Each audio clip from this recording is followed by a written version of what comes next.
अहिल्यादेवी होळकर यांच्या जयंतीनिमित्त आज रक्तदान शिबिराचं आयोजन केलं आहे. किती दात्याने या ठिकाणी आज सहभाग नोंदवला आहे? आता जवळपास 40 मुलांनी सगळ्या सहभाग नोंदवलेला आणि अनेक म्हणजे 100चा आकडा पार होईल.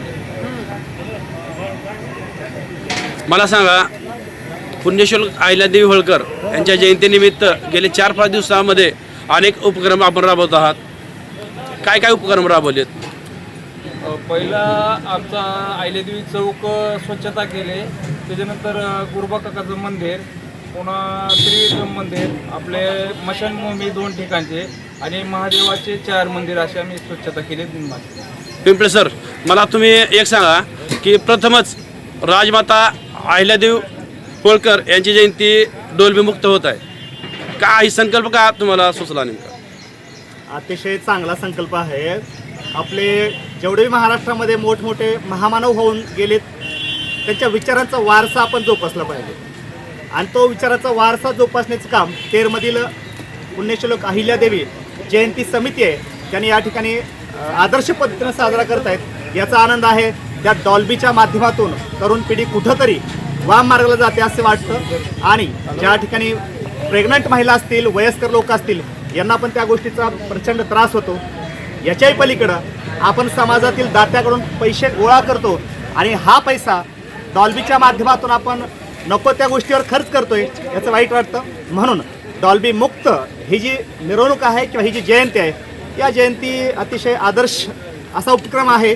जिल्ह्यातील नव्हे तर महाराष्ट्रातील ज्या ज्या ठिकाणी अशा प्रकारची जयंती साजरी केली जाते त्या त्या ठिकाणी असे स्तुत्य उपक्रम राबवावेत आणि हा एक आदर्श उपक्रम आहे असं मला वाटतं. मला सांगा देवकर साहेब, प्रथमच राजमाता पुण्यश्लोक अहिल्यादेवी होळकर यांची जयंती एक आगळ्या वेगळ्या स्वरूपात या ठिकाणी साजरी होते. एक कौतुकाची थाप पडते या गावामधून. काय वाट सांगाल तुम्ही? आम्हाला खरंच खूप आनंद होत आहे की या सगळ्या कार्यक्रमाला समस्त गावकरी मंडळ आम्हाला सहकार्य करत आहे आणि मी तर असं म्हणेल की हा जो आगळा वेगळा नाही तर हाच कार्यक्रम महाराष्ट्रामध्ये राबला गेला पाहिजे. कारण महापुरुषांनी बदलाचं समीकरण केलेलं असतं, ते बदल घडलं पाहिजे. प्रवाहाच्या विरुद्ध जाऊन आपण काहीतरी केलं पाहिजे.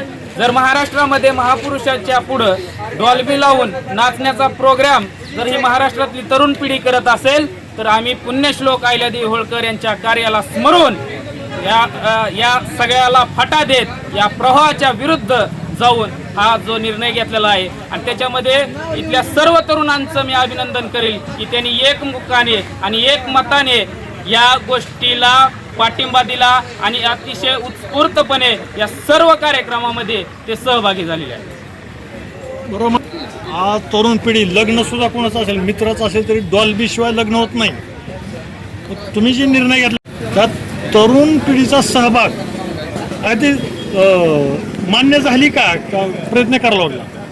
कसं आहे की ज्या समाजाला स्वतःचा इतिहास माहीत नसतो तो समाज कधीच इतिहास निर्माण करू शकत नाही.